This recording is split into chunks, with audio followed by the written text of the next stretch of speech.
आज का हमारा टॉपिक है ट्रांसफार्मर। ट्रांसफार्मर क्या होता है? Transformer is a static electrical device which link to electrical circuit by a common magnetic circuit without change in frequency. It is based on induction principle. तो आप देख सकते हैं ट्रांसफार्मर, ये एक सिंपल ट्रांसफार्मर बना हुआ है। इसमें दो वाइंडिंग है। जो ये साइड है इसको आप प्राइमरी वाइंडिंग कहते हैं और ये सेकंड साइड है उसको हम सेकेंडरी वाइंडिंग कहते हैं। तो प्राइमरी वाइंडिंग में जो वोल्टेज है, जितनी भी चीज़ें हम यूज़ कर रहे हैं उसमें सफिक्स 1 लगाइए, और सेकेंडरी वाइंडिंग में जितनी चीज़ें यूज़ कर रहे हैं उसमें सफिक्स 2 लगाइए। जैसे प्राइमरी वाइंडिंग में आप वोल्टेज देख सकते हैं V1, जो इनपुट वोल्टेज हम दे रहे हैं।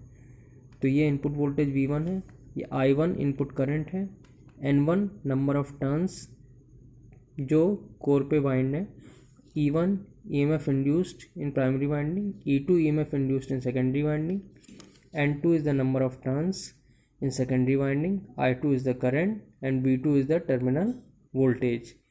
Phi is the flux which is moving in this magnetic circuit.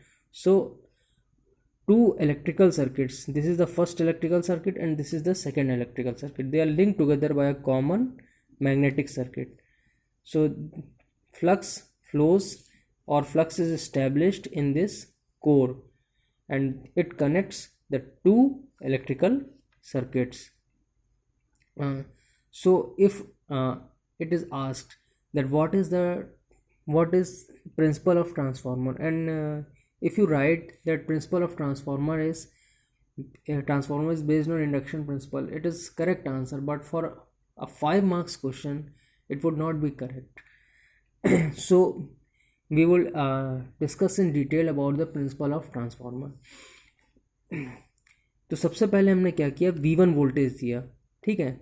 V1 input voltage दिया, तो उसकी वजह से अगर हमारी वाइंडिंग कंप्लीट है, अगर हमारी वाइंडिंग पूरा सर्किट कंप्लीट बना रही है, तो उसमें I1 करंट फ्लो होने लगेगा। और जैसे ही I1 करंट, V1 की वजह से ये I1 करंट आया, ये देखिए ये रिलेशन लिखी हुई है, V1 की वजह से I1 करंट आया, और जैसे ही I1 करंट फ्लो होने लगेगा तो I1 की वजह से एक EMF इंड्यूस होगा, I1 की वजह से एक मैग्नेटोमोटिव फोर्स क्रिएट होगा। मैग्नेटोमोटिव फोर्स क्या जो क्रिएट होगा वो क्या होगा, N1 M1 N1 I1।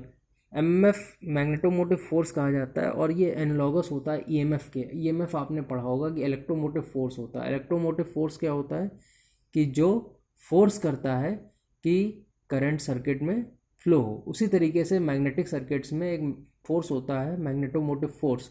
Magnetomotive force करता है कि फ्लक्स जो है वो सर्किट में फ्लो हो। तो मैग्नेटोमोटिव फोर्स कैसे क्रिएट होता है, तो जब नंबर ऑफ टर्न्स, वाइंडिंग्स में नंबर ऑफ टर्न्स होते हैं, n नंबर ऑफ टर्न्स, और I करंट होता है, तो n इंटू आई जो है वो मैग्नेटोमोटिव फोर्स क्रिएट करता है। मैग्नेटोमोटिव फोर्स उस फ्लक्स को फ्लो कराता है कोर से। कोर जो है वो एक फेरोमैग्नेटिक मटेरियल का बना होता है। फेरोमैग्नेटिक मटेरियल का ही क्यों हम बनाते हैं, फेरोमैग्नेटिक मटेरियल का इसलिए बनाते हैं क्योंकि फेरोमैग्नेटिक मटेरियल की परमेबिलिटी जो है वो हाई होती है। तो हाई परमेबिलिटी का मटेरियल हम इसलिए इस्तेमाल करते हैं कि फ्लक्स जो है उसी से फ्लो हो। इसके बाद जब फ्लक्स फ्लो होना स्टार्ट हो जाएगा, तो जब फ्लक्स फ्लो होना स्टार्ट हो जाएगा तो वो दोनों वाइंडिंग्स को लिंक करेगा, ठीक है। और फ्लक्स जो है, फ्लक्स के चेंज होने की वजह से, अगर आपने फैराडेज लॉ पढ़ा हो तो EMF induced is proportional to the rate of change of flux. तो फ्लक्स के चेंज होने पे EMF इंड्यूस होगा दोनों कॉइल्स में। प्राइमरी में जो EMF इंड्यूस होगा उसको कहेंगे E1। ये अब इस करंट की वजह से इस कॉइल में EMF इंड्यूस हो रहा है, तो इसको क्या बोलेंगे, सेल्फ इंड्यूस्ड EMF। और इस करंट की वजह से इस कॉइल में जो EMF इंड्यूस हो रहा है उसको बोलेंगे म्यूचुअली इंड्यूस्ड EMF।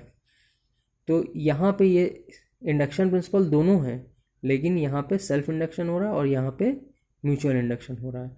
तो E2 जो है वो भी इसी की वजह से आया, और E2 की वजह से अगर ये सर्किट कंप्लीट कर देंगे तो इसमें I2 करंट फ्लो होने लगेगा। I2 करंट जब फ्लो होगा तो यहाँ पे जो लोड के अक्रॉस वोल्टेज है वो टर्मिनल वोल्टेज कहलाएगा, ये V2 है।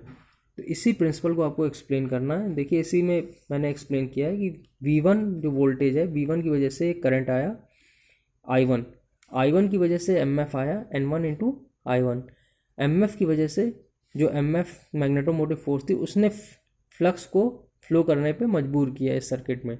और फ्लक्स क्योंकि यहाँ पे एक हमने फेरोमैग्नेटिक मटेरियल लिया था तो इस कोर से ही फ्लो करेगा, क्योंकि उसकी परमेबिलिटी ज़्यादा होती है। परमेबिलिटी ज़्यादा मतलब वो ज़्यादा परमिशन दे रहा है फ्लक्स को फ्लो करने के लिए। एयर से भी फ्लक्स फ्लो हो सकती है, लेकिन एयर की परमेबिलिटी उसके कंपैरिजन में बहुत लो है। आयरन की परमेबिलिटी लगभग 1000 से 2000 गुना ज़्यादा होती है एज़ कम्पेयर टू एयर।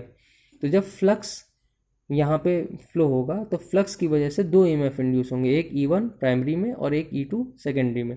अगर E2 का सर्किट कंप्लीट है, यहाँ पे सर्किट कंप्लीट है, तो I2 करंट फ्लो होगी और I2 करंट की वजह से यहाँ पे एक V2 टर्मिनल वोल्टेज आएगा।